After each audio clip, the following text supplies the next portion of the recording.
সোনারে ভক্ত কৃষ্ণ বলরাম, গুরু গৃহে শিক্ষাদান আজই তোদের শেষ হয়ে গেছে, তাই এবার তোরা মনের আনন্দে নিজাবে ফিরে যান। কেমন?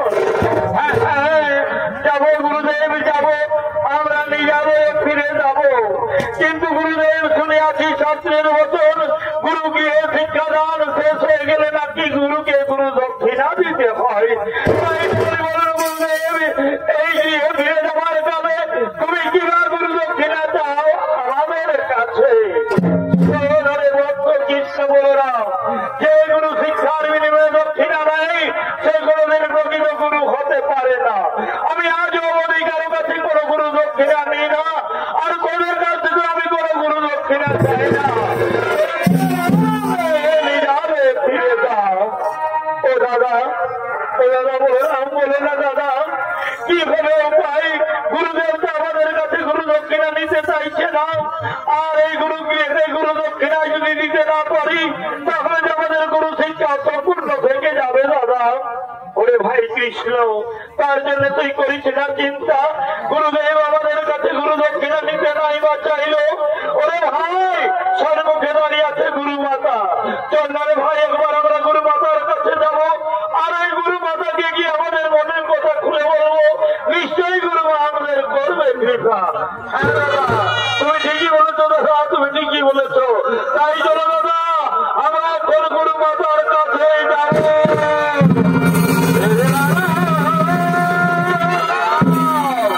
প্রণাম জানাই গুরু মাতা। বল বাবা। হরে কৃষ্ণ বলরাম, তোরা বল বাবা, কেন তোরা তুমি ছুটে এলি আমার কাছে? গুরুদেব আমাদেরকে বললো গুরু গৃহে শিক্ষাদান আমাদের শেষ হয়ে গেছে মা, এবার আমরা মনের আনন্দে বাড়ি ফিরে যাব। কিন্তু মা শুনিয়াছি শাস্ত্রের বচন, গুরু গৃহে শিক্ষাদান শেষ হয়ে গেলে গুরুকে গুরু দক্ষিণা দিতে হয়। তো বলি মা গো, গুরুদেব তো আমাদের কাছে কোনো গুরু দক্ষিণাই দিতে চাইছে না, তাই বলো না মা, তুমি একবার বলো কিবা গুরু দক্ষিণা চাও তুমি আমাদের কাছে? পরিবর্ত কৃষ্ণ বলরাম, তোরা গুরু দক্ষিণা দিতে চাইছি বাবা? তোরা পারবি? পারবি না বাবা, পারবি না দিতে গুরু দক্ষিণা। তার চাইতে বলি শোন বাবা, তোরা মনের আনন্দে নিজাম হয়ে ফিরে যা, তোদেরকে কোনো গুরু দক্ষিণা দিতে হবে না। না মা, এই কেমন করে হয় মা? গুরু দক্ষিণা না দিয়ে আমরা যদি বাড়ি ফিরে যাই আমাদের গুরু দীক্ষা তো অসম্পূর্ণ থেকে যাবে মা। বলো না মা, একবার বলো না কিবা গুরু দক্ষিণা তুমি চাও আমাদের কাছে? আমি তোদেরকে বলি বাবা, তোরা পারবি না দিতে গুরু দক্ষিণা? শোন রে বাবা, যদি সত্যি তোরা গুরু দক্ষিণা দিতে চাস তাহলে কি তোরা পারবি? না না না, আমি তোদের কাছে বলবো না, তোরা পারবি না রে বাবা, তোরা পারবি না। মা, এই কি কথা তুমি বারবার বলছো মা? মা গো, আমরা তোমার সন্তানের মতো, আমাদের কাছে বলছো তোমার লজ্জা কিসের?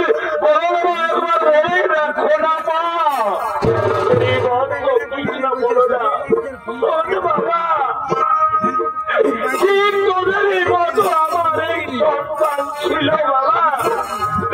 ধ্যান তর্পণ করিবার করে ওই যে গেল সমুদ্র তীরে, আর সে ফিরে এলো না আমার করবে। তাই বলি ওরে বাবা কৃষ্ণ বলরাম, তোরা যদি পারিস গুরু দক্ষিণা রূপে আমার থেকে হারিয়ে যাওয়া সন্তানকে এই অভাগিনী মায়ের কোলে ফিরিয়ে দিতে, তাহলে দে বাবা, দে আমার হারিয়ে যাওয়া সন্তানকে সেটাই হবে তোমার গুরু দক্ষিণা। একই কথা শোনালি মা, তোমার সন্তান কেমন আছে, কোথায় আছে, আমরা তো তাদের কোনোদিনে দেখি না মা। তাহলে কেমন করে আমরা ফিরিয়ে দেবো মা? কেমন করে ফিরিয়ে দেবো তোমার করলে? আমি তো আগেই বলেছি বাবা, তোরা পারবি না।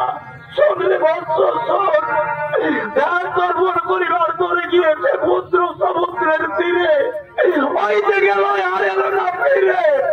তাই বলে যদি পারিস তাহলে ফিরিয়ে দে আমার হারিয়ে দেওয়া সন্তান।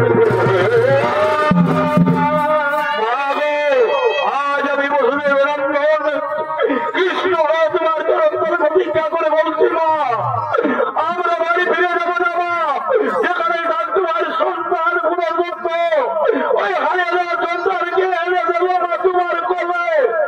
তাই এটাই হলো আমাদের প্রতিজ্ঞা।